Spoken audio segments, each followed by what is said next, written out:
Eh bien bonjour à toutes et à tous, j'espère que vous allez tous et toutes bien. On se retrouve aujourd'hui pour parler de l'event Brightest Day, voilà. Une event qui pour moi est peut-être une des meilleures events. Et, voilà, une des meilleures events que j'ai lues, je pense. Parce que Trône de l'Atlantis, j'ai moins aimé. Après, il y a eu Crisis que j'ai beaucoup aimé, même si très long. Mais il n'y a pas tant d'events que ça en fait.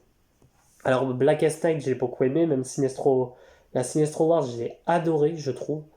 J'aime beaucoup plus la Sinestro Wars que la Blackest Night. Voilà. Mais, enfin bref, on n'est pas là pour parler de ça. Alors c'est dans la collection DC Classic, édité par Urban Comics. Euh, c'est au scénario. Voilà. Alors au scénario, il y a deux scénaristes, pardon. On a Geoff Jones, Peter J. Tomasi. Et au dessin, nous avons Ivan Reis, Patrick Gleason, Fernando Passarin, Adrian Siaf, Scott Clark et Joe Prado. Alors, ce récit, de quoi ça parle? Eh bien, tout simplement, 12 héros et vilains ont mystérieusement ressuscité, réveillés par une entité qui les charge d'une quête dans laquelle chacun joue un rôle particulier. Quel en est le but?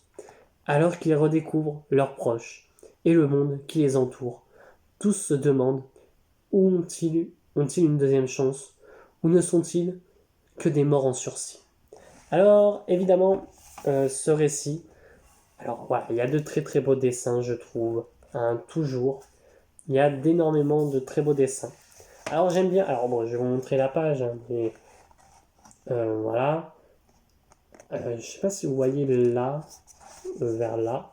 On a justement Jackson Hyde, oui, oui c'est ça, qui est justement le deuxième Aqualad, qui est apparu dans le Arthur Curry Aquaman, évidemment aussi encore, qui, du coup, voilà, c'est son origine story. Alors, voilà, c'est un très bon récit. On a le, ça, c'est juste après la Blackest Night. On a voilà ceux qui sont revenus à la vie, donc Firestorm, Reverse Flash. On a Captain Boomerang. On a Deadman qui est revenu à la vie. euh, Aquaman. On a Hawkman of Girl, Firestorm. Il m'en manque encore. Jade, Hawk. Il m'en manque deux. C'est qui les deux qui me manquent? Eh ben je ne sais plus. Ah oui, bah oui, mais parce que ça vous comprendrez pourquoi je m'en souviens plus. Euh, on a le ah Amon Thomas et je me demande si j'ai dit le limier martien. Si je l'ai pas dit, il y a le limier martien. Très bien, je l'ai dit et c'est Jade. Voilà, Jade, je crois que je l'ai pas dit. Jade, la fille d'Alan Scott. Et donc, on a ces personnages-là qui vont revenir tranquillement et qui... Alors, c'est vraiment un récit, et ça, je pense qu'on va être tous d'accord. C'est le récit d'Edman. En fait, je pense que Geoff Jones, il avait envie de faire sur Deadman. Il savait que ça n'allait pas marcher.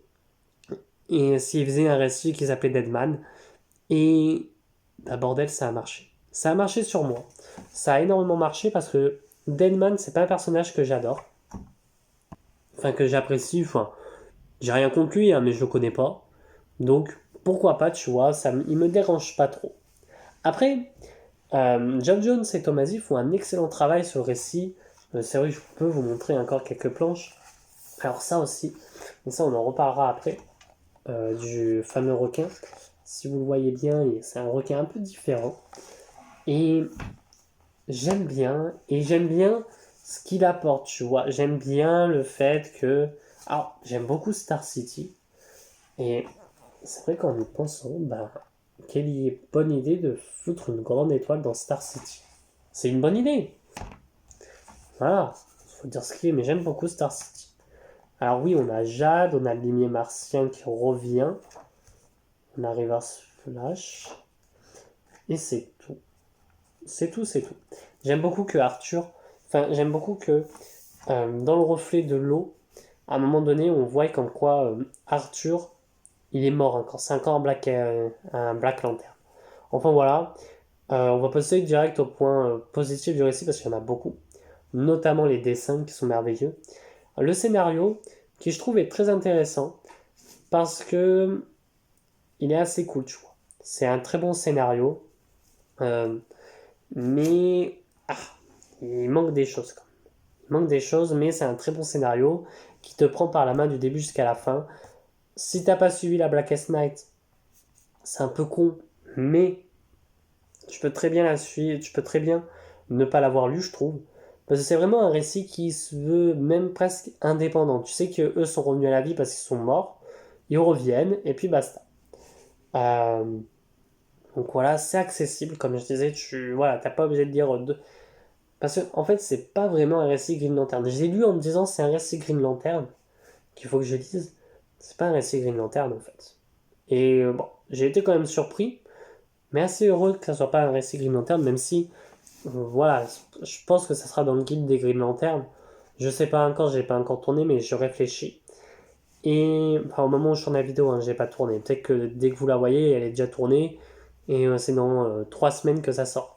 Enfin bref, euh, on a une très bonne enquête. J'aime beaucoup que ce soit Deadman qui soit au sommet de l'enquête, tu vois. On va se mettre à se demander pourquoi lui est en vie, pourquoi, voilà. Et j'aime beaucoup. Alors, on a aussi Jackson Hyde, hein, évidemment, qui arrive, c'est sa première apparition, si je ne me dis pas de conneries, en comics. Euh, et ça me fait un peu chier dans le sens où, pour les besoins de. J'ai un peu cette impression-là que, ben, en fait, Jackson Hyde, il avait une copine, et là, dans les Rebirths, ben, on te le met avec un garçon. Ça me, ça me dérange pas, mais c'est que du coup. Alors, oui, certes, c'est pas. Il y a eu un reboot, hein, évidemment. Mais bon, s'il n'y avait pas eu de reboot. Et encore, ça m'aurait pas dérangé hein, qu'ils disent ça, mais tu vois. En plus, surtout que de ce que je comprends. Alors, très bien, c'est pas sa petite amie, c'est quelqu'un d'autre. Hein. C'est peut-être moi qui. Mais, de ce que je comprends, elle est au courant des pouvoirs de Jackson, etc. Tu vois, il y avait déjà ce côté-là où ben, un humain aime une Atlante. Que dans, euh, dans les Rebirths, Jackson Hyde, il est obligé d'aller. En fait, c'est surtout ça, je m'en fous qu'il soit avec une fille ou un garçon, mais c'est le côté où Jackson Hyde est obligé d'aller dans l'eau, sous l'eau, pour trouver la personne qu'il aime, tu vois. J'aurais aimé que ce soit un humain qui aime Jackson Hyde. Enfin voilà. Après bon, j'aime beaucoup Jackson Hyde et tout. On a Aquaman. Aquaman qui, comme vous l'aurez vu sur cette fameuse planche, euh, le fait qu'il était entre les morts, et là qu'il est toujours un petit peu entre les morts, de ce qu'on te fait comprendre, c'est qu'il a la possibilité d'appeler la faune marine, mais morte. Voilà, tous morts.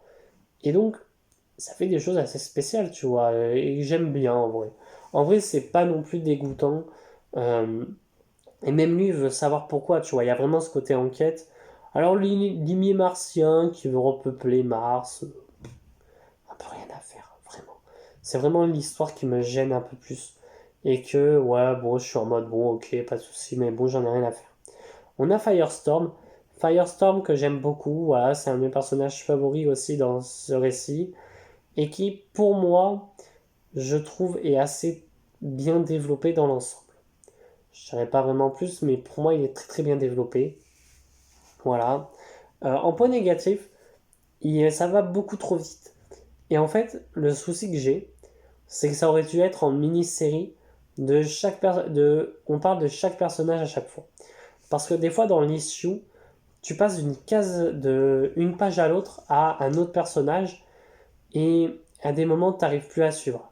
À des moments on va te parler de Limi Martien et d'un coup on passe à Aquaman, qui d'un coup on passe à Firestorm, puis on passe à un tel, puis un tel.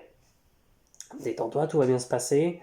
Euh, Moi, j'aurais préféré que voilà, ça soit des mini-séries regroupées dans la Brightest Day, pardon, et que justement dans ces mini-séries, une par une, d'abord on nous conte l'histoire de Hawkman et Hawkgirl, on te conte ensuite Aquaman, on te conte l'immersion, parce que surtout qu'en plus, on va être très honnête là-dessus, chaque histoire euh, n'est absolument pas.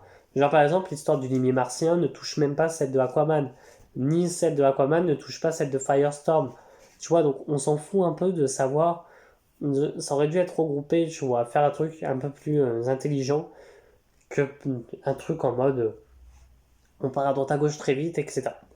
Il y a certains persos qui, je trouve, sont expédiés. Ceux qui sont sur la couverture, donc Hawkman, oui, Hawkman, Hawkgirl, bon, Aquaman, Deadman et Firestorm, c'est les principaux. Les autres, vous les revoyez plus. Vous les revoyez plus dans ce récit. Dans l'autre, je sais pas, mais dans ce récit, vous ne les voyez plus. Euh, Pourquoi? Tout simplement parce que ben, j'ai l'impression que Geoff Jones n'a pas voulu se faire chier avec les autres personnages. C'est tout bête, hein, mais Amon Thomas qui débarque d'entre les morts pour reprendre le trône. Voilà, Jade Scott redébarque. Ok, pas de souci. Reverse Flash, il débarque. Ok, pas de souci. Captain Boomerang, il débarque, pas de souci. Enfin voilà, après, ça c'est un petit truc. Pourquoi pas. Enfin bref. C'est un très bon run, hein, évidemment. J'ai beaucoup aimé ce titre. Après, est-ce que je le relirai? Peut-être pas maintenant. J'attendrai quand même un moment. Mais franchement, pour moi, c'était quand même un très très bon récit dans l'ensemble. C'est un récit d'Edman, hein, on va être honnête là-dessus. Après, j'aimerais bien savoir si on s'est mis au courant plus tard que justement, qui est l'entité. Alors, je pense que c'est la vie, mais euh, est-ce qu'on va voir l'entité blanche? Ça, j'en sais rien. Enfin bref, voilà. En note, je mets 5 sur 5. Ça reste quand même un très très bon récit dans l'ensemble. Voilà, il n'y a pas grand chose à dire dessus. Si vous avez aimé la vidéo, bah, n'hésitez pas à liker, à partager la vidéo, à vous abonner. Et moi, je vous dis à très bientôt. À très vite pour de prochaines vidéos. Normalement, le tome 2 sortirait après. Et moi, je vous dis à très bientôt et à très vite pour de prochaines vidéos. Allez, ciao tout le monde.